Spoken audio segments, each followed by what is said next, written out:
a central theme of this work is that there is always an ongoing struggle between private and public interests. And if we don't take conscious steps to look after the public interest, then invariably the public interest will be trumped, because private interests are usually pretty good at looking after themselves.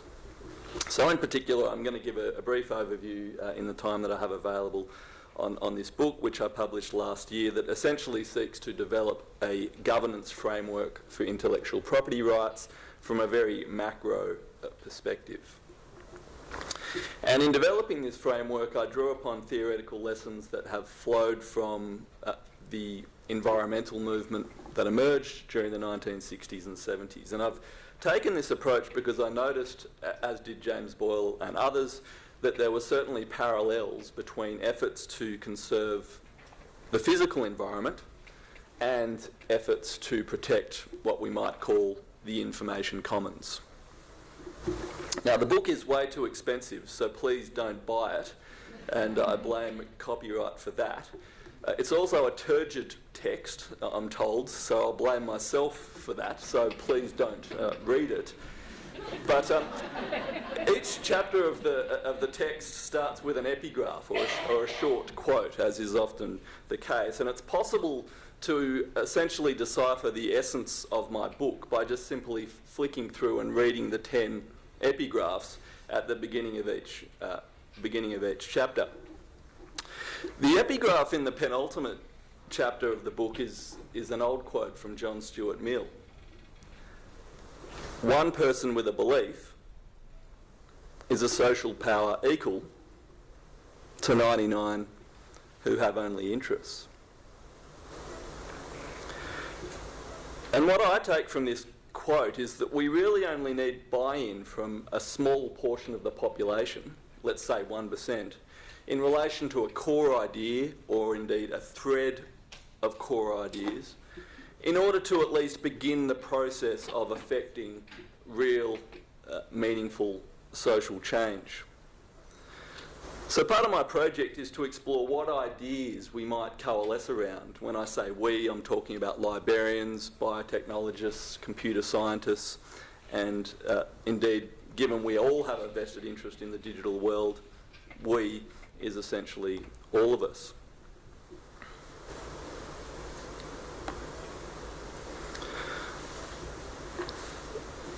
So another way of framing this inquiry is, how might we protect and maintain a healthy information environment in the 21st century?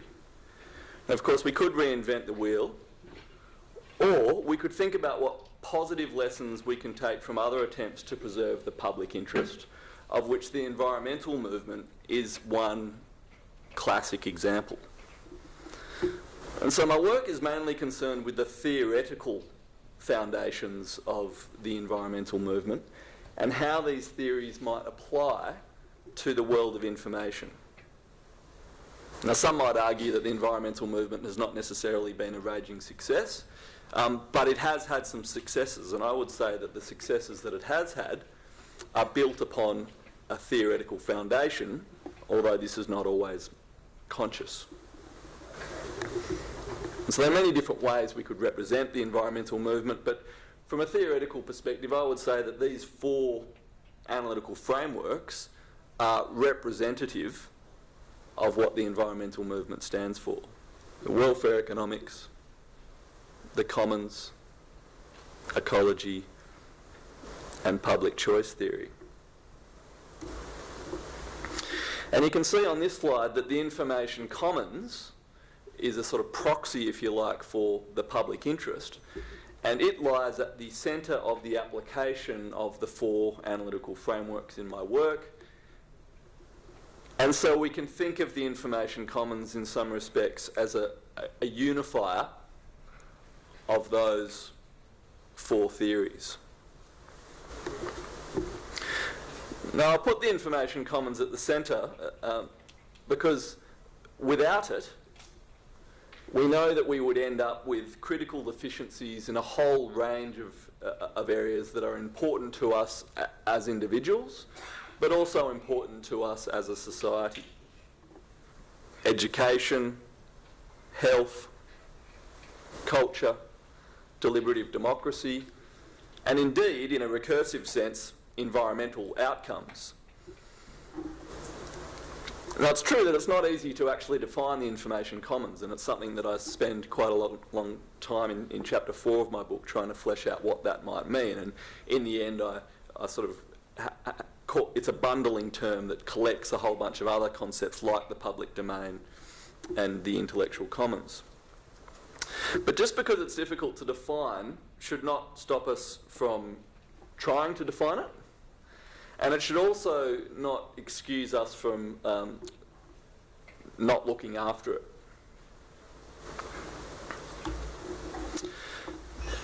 So the remainder of the presentation will just go through the application of these 4 environmental analytical frameworks, beginning with welfare economics. One of the things that welfare economics teaches us is that property rights tend to hide costs. And this is true in both the physical world, if we think about pollution, and it's also true in the information world. Now, there are a lot of costs with intellectual property rights that often remain unaccounted for. We could think, for example, at privacy violation in some instances as being a natural consequence that flows from intellectual property rights. So in economics speak, both pollution and privacy violation could be thought of through the lens of negative externalities. And in this sense, the costs associated with propertising information might be seen as a type of information pollution. Welfare economics also reminds us that the economic system relies upon the free flow of information. And of course, Grossman and Stiglitz talk a lot about this. But just to think about this proposition, imagine that next time you walked into the supermarket, you had to pay in order to find out the price of every item that you wished to purchase. Now, we know this would be an absurd world, but it would also be an incredibly inefficient world from an economic point of view. And this example reminds us that even private markets rely heavily upon a type of information commons. In this case, a price commons. Now, there are some gambling agencies and so forth that have tried to actually own price, but that's a story for another day. The point here is that by granting property rights to information so as to incentivise production, we simultaneously create efficiency costs within the economic system. And we've got to take these costs into account when we evaluate the effectiveness of IPRs, intellectual property rights, and the truth is we often do not do that. And the final point that flows from welfare economics is that there are distributional costs associated with allocating property rights to information. And again, most of the time these costs are ignored. It's put quite nicely by Drahos and Braithwaite in their epic on global regulation.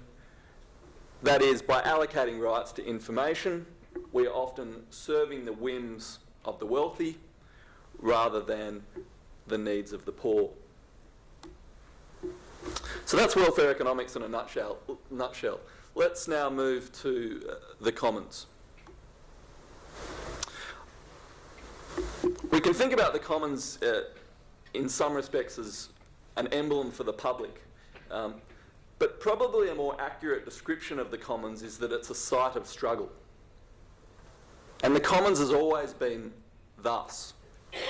If we go back to the days of Roman law, the site of struggle was ultimately represented by this battle between res communis and res nullius. The res communis generally benefits the weak, whereas res nullius generally benefits the strong. And the point here is that if we are serious about protecting the interests of the public, whether it be in the physical world or the information world, we need to enact the positive community or res communis concept wherever possible. And in practice, this means we must ensure that the information commons remains available for public benefit. And what we see in the intellectual property scholarship is a struggle between res communis and res nullius, and it often plays out in relation to various tragedy discourse. So the tragedy of the commons, the tragedy of the anti-commons. But I would say that much of the scholarship has become too dichotomised in this regard, and we really need to think or give more attention to the dynamic interplay between property ownership and the commons. And so in my book I talk about the tragedy of ignoring what we might call the information semi-commons.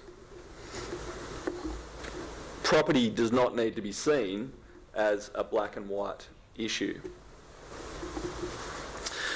So welfare economics and the commons are useful because both analytical frameworks highlight that we cannot necessarily rely upon property and corresponding markets in order to fix all problems under the sun.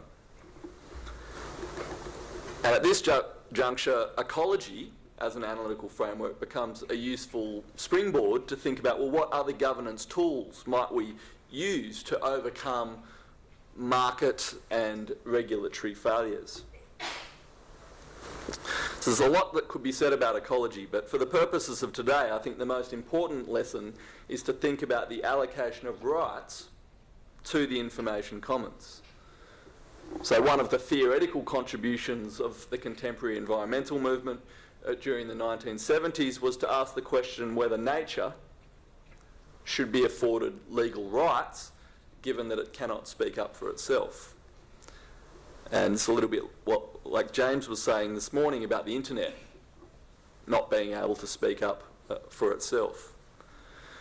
So if we apply this idea literally, we might start thinking about the idea of information commons rights. So just as we've allocated property rights to intellectual property to protect often private interests, why not think about allocating formal rights to the information commons in order to protect public interests? Now, of course, there'll be many objections to this idea, and I try and bump off each of the objections within my book, and I'll leave others to decide whether I've had any success in that regard. But intellectual property is also difficult to define. So just because it's difficult to define the information commons doesn't stop us allocating rights in all circumstances.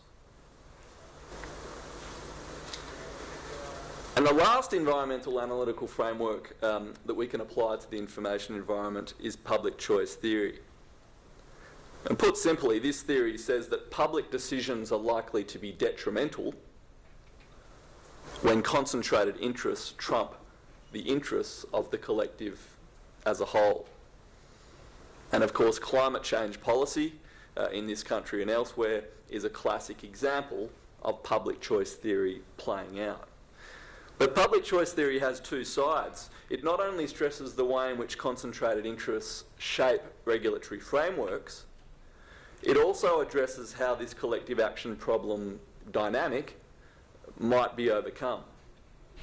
And so over the last decade or so, we've seen a variety of civil society organisations play a key role in sort of overcoming collective action problems.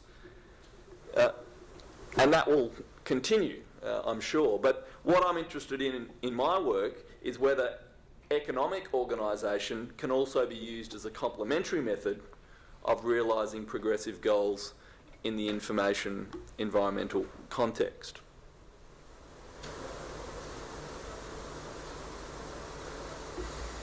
And I think this political economic map is useful here. There's quite a lot going on in this map, so you don't need to digest it all today. The main point is that each production mode on this slide is suited to particular types of economic activities. So if you want to build an aeroplane, it's probably best that you go with firm production. The state is pretty good at at building goods such as public goods, such as roads and lighthouses. The market works well for producing goods where there are low barriers to entry, like making jewellery or provisioning massage services. And social production works well in producing a whole range of cultural goods, of which Wikipedia is, an often cited example. And of course, over time, technology can completely change the equation, and we often see hybridisations between these various production modes. But the crux of applying public choice theory to the information environment is that in the 21st century, we need to ensure that we are fostering competitive tension in the production marketplace. Because as power has shifted from the political sphere to the economic sphere, we need to think not just about separating political power, like we do with executive, judicial, legislative, but we need to think about how do we separate economic power. And in this way, intellectual property can be looked at in a way through a constitutional lens.